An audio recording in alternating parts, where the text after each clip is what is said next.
Yeremia pasal 50 mengenai Babel. Firman yang disampaikan Tuhan dengan perantaraan Nabi Yeremia mengenai Babel, mengenai negeri orang-orang Kasdim. Beritahukanlah di antara bangsa-bangsa dan kabarkanlah. Naikkanlah panji-panji dan kabarkanlah. Janganlah sembunyikan, katakanlah. Babel telah direbut, dewa Bel menjadi malu. Merodah telah terkejut. Berhala-berhalanya menjadi malu. Dewa-dewanya yang keji telah terkejut. Maka suatu bangsa maju, menyerangnya dari utara, membuat negerinya menjadi tempat tandus. Tidak ada lagi yang diam di dalamnya, baik manusia maupun binatang, semuanya lari lenyap. Pada waktu itu dan pada masa itu demikianlah firman Tuhan, orang Israel akan datang bersama-sama dengan orang Yehuda. Mereka akan berjalan sambil menangis dan mencari Tuhan Allah mereka. Mereka menanyakan jalan ke Sion, kesanalah mereka terarah. Marilah kita menggabungkan diri kepada Tuhan, bergabung dalam suatu perjanjian kekal yang tidak dapat dilupakan. Umatku tadinya seperti domba-domba yang hilang. Mereka dibiarkan sesat oleh gembala-gembalanya, dibiarkan mengembara di gunung-gunung. Mereka berjalan dari gunung ke bukit, sehingga lupa akan tempat pembaringannya. Siapapun yang menjumpai mereka memakan habis mereka, dan lawan-lawan mereka berkata, "Kami tidak bersalah, karena mereka telah berdosa kepada Tuhan, tempat kebenaran, Tuhan pengharapan nenek moyang mereka." Larilah dari tengah-tengah Babel, dari negeri orang-orang Kasdim. Keluarlah, jadilah seperti kambing-kambing jantan yang mengepalai kawanannya. Sebab sesungguhnya aku menggerakkan dan membangkitkan terhadap Babel sekumpulan bangsa-bangsa yang besar dari utara. Mereka akan mengatur barisan untuk melawannya. Dari sanalah kota itu akan direbut. Panah-panah mereka adalah seperti pahlawan yang mujur, yang tidak pernah kembali dengan tangan hampa. Negeri orang-orang Kasdim akan menjadi rampasan. Semua orang yang merampasnya akan puas hatinya. Demikianlah firman Tuhan. Sekalipun kamu bersukacita dan beria-ria, hai orang-orang yang merampok milikku, sekalipun kamu melompat-lompat seperti anak lembu di padang rumput, dan meringkik seperti kuda-kuda jantan. Namun, ibumu sangat menanggung malu, dan perempuan yang melahirkan kamu tersipu-sipu. Lihat, dialah yang menjadi terakhir dari bangsa-bangsa, padang gurun, padang belantara, dan dataran rumput. Karena murka Tuhan, negeri itu tidak akan didiami lagi. Sama sekali akan menjadi tempat tandus. Setiap orang yang melewati Babel akan merasa ngeri, dan akan bersuit karena pukulan-pukulan yang dideritanya. Aturlah barisanmu menyerang Babel dari segala pihak, hai semua orang pemanah. Panahlah kepadanya, janganlah merasa sayang akan anak panah. Sebab kepada Tuhanlah ia berdosa. Bertembik soraklah menyerangnya dari segala pihak. Dia sudah menyerah, tonggak-tonggaknya sudah rebah, pagar-pagarnya sudah runtuh. Sungguh, itulah pembalasan Tuhan. Laksanakanlah pembalasan terhadapnya. Lakukanlah kepadanya seperti yang dilakukannya sendiri. Lenyapkanlah orang penabur dari Babel, dan orang penyabit pada musim menuai, untuk mengelakkan pedang yang dahsyat ini. Setiap orang akan berpaling pulang kepada bangsanya. Setiap orang akan lari ke negerinya. Israel adalah seperti domba yang dicerai-beraikan, dihalaukan oleh singa-singa. Mula-mula Raja Asyur memakan dia, dan sekarang pada akhirnya Nebukadnezar Raja Babel mengerumit tulang-tulangnya. Sebab itu beginilah firman Tuhan semesta alam Allah Israel. Sesungguhnya, aku menghukum Raja Babel dan negerinya, seperti aku telah menghukum Raja Asyur. Tetapi aku akan mengembalikan Israel ke padang rumputnya, supaya ia makan rumput di atas Karmel dan di Basan, dan menjadi kenyang di atas pegunungan Efraim dan di Gilead. Pada waktu itu dan pada masa itu demikianlah firman Tuhan. Orang akan mencari kesalahan Israel, tetapi tidak didapatnya, dan dosa Yehuda, tetapi tidak ada ditemukannya. Sebab aku akan mengampuni orang-orang yang kubiarkan tinggal hidup. Majulah ke negeri Merataim, majulah menyerangnya, dan menyerang penduduk Pekot. Bunuhlah dan tumpaslah mereka. Demikianlah firman Tuhan. Lakukanlah tepat seperti yang kuperintahkan. Gemuruh perang di negeri dan terjadilah kehancuran besar. Betapa remuk redamnya dan hancur luluhnya, martil seluruh bumi itu. Betapa Babel menjadi kengerian di antara bangsa-bangsa. Aku memasang jerat bagimu, dan memang engkau terjebak, hai Babel, dengan tidak mengetahuinya. Engkau terdapat dan memang engkau tertangkap, sebab engkau telah menantang Tuhan.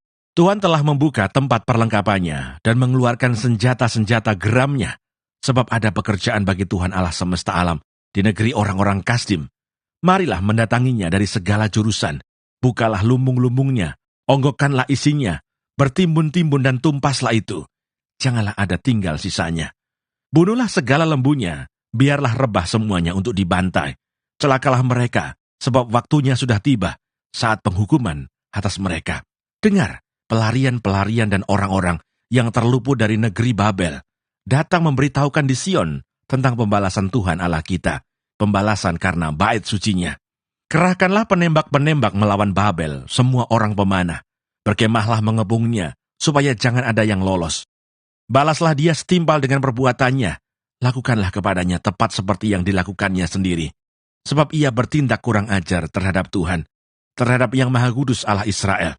Sebab itu teruna-terunanya akan rebah di tanah-tanah lapangnya, dan semua prajuritnya akan menjadi bungkam pada waktu itu. Demikianlah firman Tuhan. Sesungguhnya, aku menjadi lawanmu, hai engkau yang kurang ajar. Demikianlah firman Tuhan Allah semesta alam. Sebab waktumu sudah tiba, saat aku menghukum engkau. Si kurang ajar itu akan tersandung jatuh dan tidak ada yang membangkitkan dia. Di kota-kotanya, aku akan menyalakan api yang akan menghanguskan segala apa yang di sekitarnya.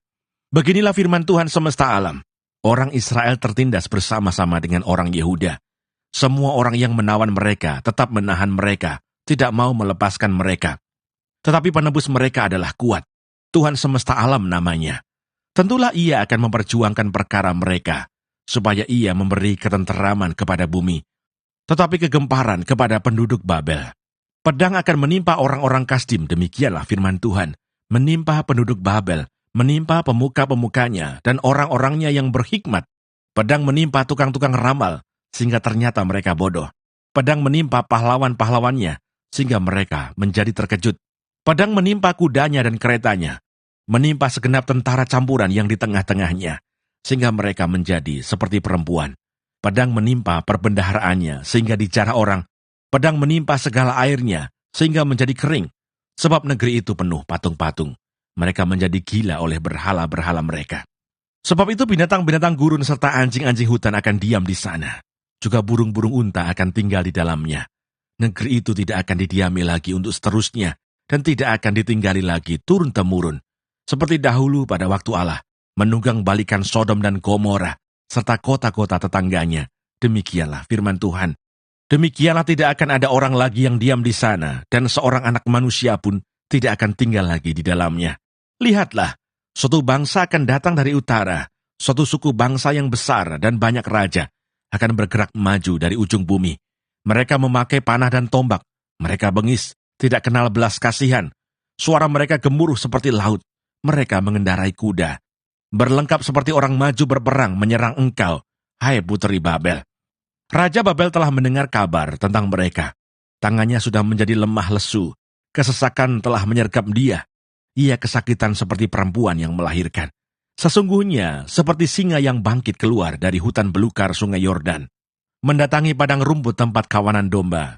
Demikianlah aku akan membuat mereka lari dengan tiba-tiba dari negeri itu, dan mengangkat di atasnya dia yang kupilih. Sebab siapakah yang seperti aku? Siapakah yang berani mendakwa aku? Siapakah gerangan gembala yang tahan menghadapi aku?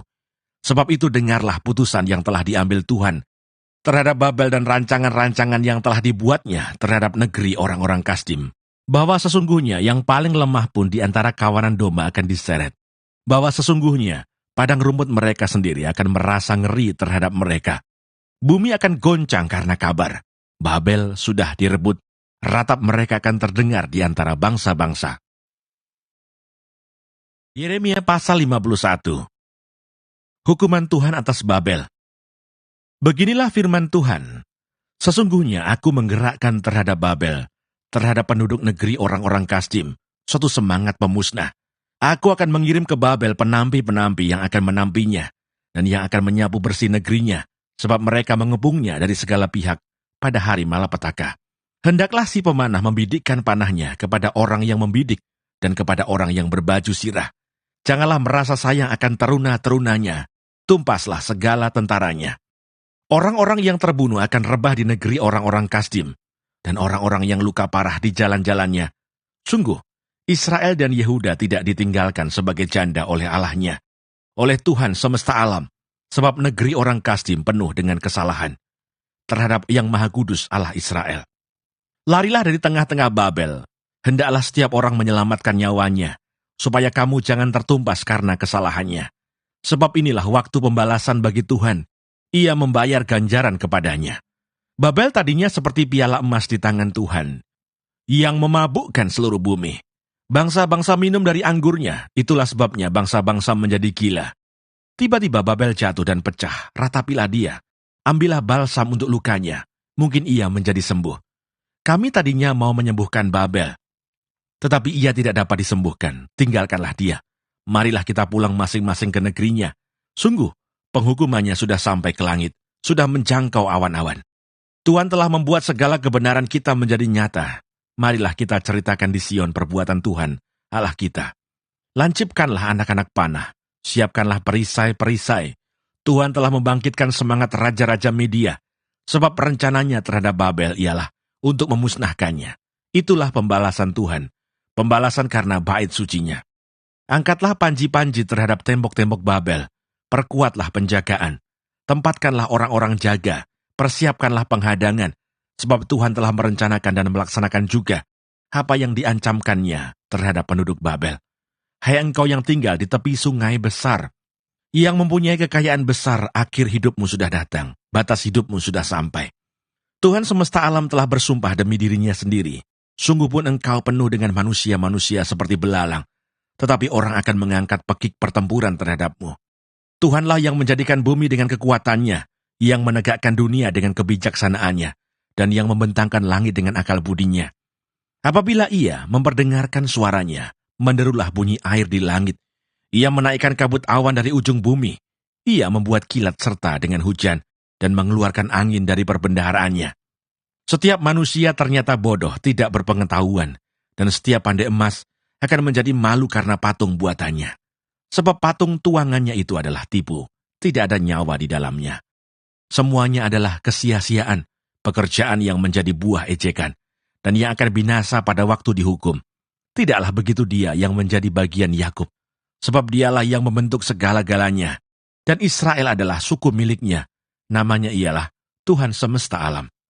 Engkau tadinya adalah palu godam bagiku senjata perang. Dengan engkau aku menghancurkan bangsa-bangsa. Dengan engkau aku memusnahkan kerajaan-kerajaan. Dengan engkau aku menghancurkan kuda dan pengendaranya. Dengan engkau aku menghancurkan kereta dan penunggangnya. Dengan engkau aku menghancurkan orang laki-laki dan perempuan. Dengan engkau aku menghancurkan orang tua dan muda. Dengan engkau aku menghancurkan taruna dan dara. Dengan engkau aku menghancurkan gembala dan kawanan dombanya. Dengan engkau aku menghancurkan petani dan lembu pembajaknya. Dengan engkau, aku menghancurkan bupati-bupati dan pembesar-pembesar. Namun aku akan membalaskan kepada Babel dan kepada segenap penduduk negeri orang Kasdim segala kejahatan yang telah mereka lakukan terhadap Sion di depan matamu sendiri. Demikianlah firman Tuhan. Sesungguhnya aku menjadi lawanmu, hai gunung pemusnah. Demikianlah firman Tuhan, yang memusnahkan seluruh bumi. Aku akan mengacungkan tanganku kepadamu, menggulingkan engkau dari bukit batu, dan membuat engkau menjadi gunung api yang telah padam. Orang tidak akan mengambil batu penjuru atau batu dasar daripadamu, tetapi engkau akan menjadi tempat tandus yang kekal. Demikianlah firman Tuhan. Angkatlah panji-panji di bumi, tiuplah sangkakala di antara bangsa-bangsa. Persiapkanlah bangsa-bangsa berperang melawan Babel. Kerahkanlah kerajaan-kerajaan melawannya, Ararat, Mini, dan Askenas. Angkatlah seorang panglima melawannya. Tampilkanlah kuda seperti kawanan belalang. Persiapkanlah bangsa-bangsa berperang melawannya. Raja-raja Media, beserta bupati-bupati, dan pembesar-pembesarnya, dan setiap negeri yang di bawah kuasanya. Bumi berguncang dan bergetar, sebab rancangan Tuhan terhadap Babel sedang terlaksana, yakni untuk membuat negeri Babel menjadi tempat tandus yang tidak berpenduduk. Pahlawan-pahlawan Babel telah berhenti berperang. Mereka tinggal duduk di kubu-kubu pertahanan. Kegagah beranian mereka sudah lenyap. Mereka sudah menjadi seperti perempuan. Tempat-tempat tinggalnya sudah terbakar. Palang-palang pintunya sudah patah. Pesuruh-pesuruh cepat berlari susul menyusul. Pembawa-pembawa kabar susul menyusul untuk mengabarkan kepada Raja Babel bahwa kotanya telah direbut dari segala penjuru. Tempat-tempat penyeberangan telah diduduki. Benteng-benteng pertahanan telah dihanguskan dengan api. Prajurit-prajurit telah menjadi gempar. Sebab beginilah firman Tuhan semesta alam, Allah Israel. Putri Babel adalah seperti tempat mengirikan pada waktu orang menginjak-injaknya. Sedikit waktu lagi akan datang waktu panen baginya. Aku dimakan habis, dihamburkan oleh Nebukadnezar Raja Babel, diletakkan seperti mangkuk yang kosong. Ia menelan aku seperti ular naga. Ia memenuhi perutnya dengan pangananku. Yang enak-enak, ia membuangkan aku. Biarlah penggagahan dan penghancuran atasku tertimpa kepada Babel. Begitulah hendaknya berkata penduduk Sion. Biarlah darahku tertimpa kepada penduduk negeri orang Kasdim. Begitulah hendaknya berkata Yerusalem. Sebab itu beginilah firman Tuhan, sesungguhnya aku akan memperjuangkan perkaramu dan akan melakukan pembalasan untukmu. Aku akan mengeringkan lautnya dan akan menggersangkan sumber airnya. Babel akan menjadi timbunan puing, tempat persembunyian serigala-serigala, tempat kengerian dan suitan tanpa penduduk. Bersama-sama mereka mengaum seperti singa-singa muda, menggeram seperti anak-anak singa. Jika mereka merasa panas, aku akan menyediakan perjamuan bagi mereka. Akan membuat mereka mabuk, supaya mereka menjadi pusing dan jatuh tertidur untuk selama-lamanya. Tidak akan bangun-bangun lagi. Demikianlah firman Tuhan. Aku akan merebahkan mereka untuk dibantai seperti anak-anak kambing, seperti domba-domba jantan dan kambing-kambing jantan. Betapa sesak direbut, dan negeri pujian seluruh bumi diduduki. Betapa Babel menjadi kengerian di antara bangsa-bangsa. Laut telah naik meliputi Babel. Gelombang-gelombangnya yang menderu telah melingkupinya. Kota-kotanya sudah menjadi tempat tandus, menjadi negeri yang kering dan padang belantara. Negeri yang tidak didiami oleh seorang pun, dan yang tidak dilewati oleh seorang manusia pun. Aku akan menghukum dewa Bel di Babel, dan akan mengeluarkan dari mulutnya apa yang ditelannya. Bangsa-bangsa tidak akan datang lagi mengalir kepadanya. Tembok Babel pun sudah runtuh. Keluarlah dari tengah-tengahnya, hai umatku. Hendaklah setiap orang menyelamatkan nyawanya dari murka Tuhan yang menyala-nyala itu. Biarlah hatimu jangan kecut dan takut karena kabar yang terdengar di negeri. Apabila tahun ini datang kabar ini, dan tahun kemudian kabar itu. Apabila kekerasan merajalela di negeri dan penguasa lalim melawan penguasa lalim. Sebab itu sesungguhnya waktunya akan datang bahwa aku akan menghukum patung-patung Babel. Seluruh negerinya akan menjadi malu, dan semua orangnya yang terbunuh akan rebah di tengah-tengahnya. Maka langit dan bumi serta segala apa yang ada di dalamnya akan bersorak-sorai tentang Babel. Apabila dari utara datang kepadanya para perusak itu, demikianlah firman Tuhan. Babel akan jatuh oleh karena orang-orang yang mati terbunuh di antara Israel, sama seperti jatuhnya orang-orang yang mati terbunuh di seluruh bumi oleh karena Babel. Kamu orang-orang yang terlupu dari pedang, pergilah, janganlah berhenti. Ingatlah dari jauh kepada Tuhan, dan biarlah Yerusalem timbul lagi dalam hatimu. Kami malu, sebab kami telah mendengar tentang aib. Noda meliputi muka kami, sebab orang-orang asing telah memasuki tempat-tempat kudus di rumah Tuhan.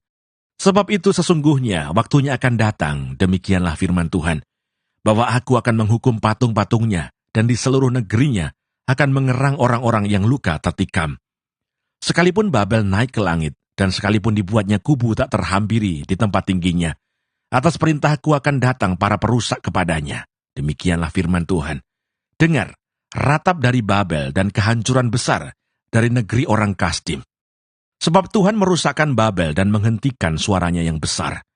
Biarpun gelombang-gelombangnya menderu seperti air besar dan suaranya bertambah ribut, namun atas Babel akan datang perusak, para pahlawannya akan tertangkap, dan busur-busurnya akan hancur, sebab Tuhan adalah Allah pembalas. Tentulah ia akan mengadakan pembalasan. Aku akan membuat mabuk para pemukanya, orang-orang bijaksananya, para bupatinya, para pembesarnya, dan para pahlawannya, sehingga mereka jatuh tertidur untuk selama-lamanya, tidak akan bangun-bangun lagi. Demikianlah firman Sang Raja yang Tuhan semesta alam namanya. Beginilah firman Tuhan semesta alam. Tembok-tembok tebal Babel akan disamaratakan, dan pintu-pintu gerbangnya yang tinggi akan dibakar dengan api, sehingga bangsa-bangsa bersusah-susah untuk yang sia-sia, dan suku-suku bangsa berlelah untuk api saja. Pesan yang diberikan Nabi Yeremia kepada Seraya bin Neria bin Mahseya, ketika Seraya pergi bersama-sama Sedekia Raja Yehuda ke Babel pada tahun yang keempat dari pemerintahannya. Seraya waktu itu adalah kepala perlengkapan, Yeremia telah menuliskan dalam sebuah kitab segenap malapetaka yang akan menimpa Babel, yakni segala perkataan yang tertulis di sini mengenai Babel. Kata Yeremia kepada Seraya, "Jika engkau tiba di Babel, maka ikhtiarkanlah supaya engkau dapat membacakan segala perkataan ini, dan katakanlah, Tuhan, engkau telah berfirman tentang kota ini, bahwa engkau akan melenyapkannya, sehingga tidak ada lagi yang diam di dalamnya, baik manusia maupun hewan, dan sehingga kota ini akan menjadi tempat tandus untuk selama-lamanya. Apabila engkau selesai membacakan kitab ini, maka ikatlah sebuah batu kepadanya, lalu lemparkanlah ia ke tengah-tengah sungai Efrat sambil berkata, beginilah Babel akan tenggelam dan tidak akan timbul-timbul lagi, oleh karena malapetaka yang kudatangkan atasnya." Sampai disinilah perkataan-perkataan Yeremia. Yeremia pasal 52. Zedekia Raja Yehuda, runtuhnya kerajaan Yehuda. Zedekia berumur 21 tahun pada waktu ia menjadi raja, dan 11 tahun lamanya ia memerintah di Yerusalem. Nama ibunya ialah Hamutal binti Yeremia dari Libnah. Ia melakukan apa yang jahat di mata Tuhan, tepat seperti yang telah dilakukan Yoyakim. Sebab oleh karena murka Tuhanlah, hal itu terjadi terhadap Yerusalem dan Yehuda, yakni bahwa ia sampai membuang mereka dari hadapannya. Zedekia memberontak terhadap Raja Babel. Maka pada tahun ke-9 dari pemerintahannya, dalam bulan yang ke-10, pada tanggal 10 bulan itu, datanglah Nebukadnezar Raja Babel dengan segala tentaranya menyerang Yerusalem. Berkemahlah mereka mengepungnya, dan didirikan merekalah tembok pengepungan sekelilingnya. Demikianlah kota itu terkepung sampai tahun yang ke-11 pemerintahan Raja Zedekia. Pada tanggal 9 bulan yang ke-4, ketika kelaparan sudah merajalela di kota itu, dan tidak ada lagi makanan pada rakyat negeri itu, maka dibelah oranglah tembok kota itu. Melihat hal itu, maka melarikan dirilah raja dengan semua tentara meninggalkan kota itu pada waktu malam melalui pintu gerbang antara kedua tembok yang ada di dekat taman raja, sekalipun orang Kasdim mengepung kota itu sekeliling. Mereka lari menuju ke Araba Yordan. Tetapi tentara Kasdim itu mengejar raja dari belakang dan mencapai Zedekia di dataran Yeriko. Segala tentaranya telah berserak-serak meninggalkan dia. Mereka menangkap raja dan membawa dia ke Ribla di tanah Hamat kepada Raja Babel yang menjatuhkan hukuman atas dia. Raja Babel menyuruh menyembelih anak-anak Zedekia di depan matanya. Juga semua pemuka Yehuda disembelihnya di Ribla. Kemudian mata Zedekia dibutakannya, lalu ia dibelenggu dengan rantai tembaga. Kemudian Raja Babel membawa dia ke Babel dan menaruhnya dalam rumah hukuman sampai kepada hari matinya. Dalam bulan yang ke-5 pada tanggal 10 bulan itu, itulah tahun ke-19 pemerintahan Nebukadnezar Raja Babel. Datanglah Nebuzaradan, kepala pasukan pengawal, yang melayani Raja Babel ke Yerusalem. Ia membakar rumah Tuhan, rumah raja, dan segala rumah di Yerusalem. Segala rumah orang-orang besar dibakarnya dengan api. Segala tembok sekeliling kota Yerusalem dirobohkan oleh tentara Kasdim yang ada bersama-sama dengan kepala pasukan pengawal itu. Sebagian dari orang-orang yang paling lemah dan sisa-sisa rakyat yang masih tinggal di kota itu, dan pembelot-pembelot yang menyeberang ke pihak Raja Babel, dan sisa-sisa para pekerja tangan diangkut ke dalam pembuangan oleh Nebuzaradan, kepala pasukan pengawal itu. Hanya beberapa orang miskin dari negeri itu ditinggalkan oleh Nebuzaradan, kepala pasukan pengawal itu, untuk menjadi tukang-tukang kebun anggur dan peladang-peladang. Juga tiang-tiang tembaga yang ada di rumah Tuhan, dan kereta penopang dan laut tembaga yang ada di rumah Tuhan, dipecahkan oleh orang Kasdim, dan seluruh tembaganya diangkut mereka ke Babel. Kuali-kuali, penyodok-penyodok, pisau-pisau, bokor-bokor penyiraman dan cawan-cawan, dan segala perkakas tembaga yang dipakai untuk menyelenggarakan kebaktian diambil mereka. Juga pasu-pasu, perbaraan-perbaraan, bokor-bokor penyiraman, kuali-kuali, kandil-kandil, cawan-cawan dan piala-piala. Baik segala yang dari emas maupun segala yang dari perak, diambil oleh kepala pasukan pengawal itu. Adapun kedua tiang laut yang satu itu dan ke-12 lembu tembaga yang ada di bawah kereta penopang, yang dibuat oleh Raja Salomo untuk rumah Tuhan, tiada tertimbang tembaga segala perkakas ini. Adapun tiang-tiang itu, satu tiang 18 hasta tingginya, dan dapat dililit oleh tali yang 12 hasta panjangnya, tebalnya 4 jari dan geronggang dari dalam. Di atasnya ada ganja dari tembaga. Tinggi ganja yang satu itu 5 hasta, dan jala-jala dan buah-buah delima ada di atas ganja itu sekeliling, semuanya dari tembaga. Dan tiang yang kedua seperti itu juga. Mengenai buah delima, ada 96 buah delima yang merupakan gambar timbul. Seluruhnya, buah-buah delima itu ada 100 pada jala-jala itu berkeliling. Lalu kepala pasukan pengawal itu menangkap Seraya imam kepala dan Sefanya imam tingkat 2 dan ketiga orang penjaga pintu. Dari kota itu ditangkapnya seorang pegawai istana yang diangkat mengepalai prajurit-prajurit dan 7 orang pelayan pribadi raja yang terdapat di kota itu. Dan panitera panglima tentara yang mengerahkan rakyat negeri menjadi tentara, dan 60 orang dari rakyat negeri yang terdapat di tengah-tengah kota itu. Nebuzaradan, kepala pasukan pengawal, menangkap mereka dan membawa mereka kepada Raja Babel di Riblah. Lalu Raja Babel menyuruh membunuh mereka di Riblah di tanah Hamat. Demikianlah orang Yehuda diangkut ke dalam pembuangan dari tanahnya. Inilah jumlah rakyat yang diangkut ke dalam pembuangan oleh Nebuzaradan dalam tahun ke-7, 3.023 orang Yehuda. Dalam tahun ke-18 zaman Nebukadnezar, 832 jiwa dari Yerusalem. Dalam tahun ke-23 zaman Nebukadnezar, diangkut ke dalam pembuangan oleh Nebuzaradan, kepala pasukan pengawal, 745 jiwa orang Yehuda. Seluruhnya berjumlah 4.600 jiwa. Yoyakin dikasihani. Kemudian dalam tahun ke-37 sesudah Yoyakin, Raja Yehuda dibuang, dalam bulan yang ke-12, pada tanggal 25 bulan itu, maka Ewil Merodak, Raja Babel, dalam tahun ia menjadi raja, menunjukkan belas kasihannya kepada Yoyakin, Raja Yehuda, dengan melepaskannya dari penjara. Ewil Merodak berbicara baik-baik dengan dia, dan memberikan kedudukan kepadanya lebih tinggi daripada kedudukan raja-raja yang bersama-sama dengan dia di Babel. Yoyakin boleh mengganti pakaian penjaranya dan boleh selalu makan roti di hadapan raja selama hidupnya. Dan tentang belanjanya, Raja Babel selalu memberikannya kepadanya, sekadar yang perlu tiap-tiap hari selama hidupnya sampai hari matinya.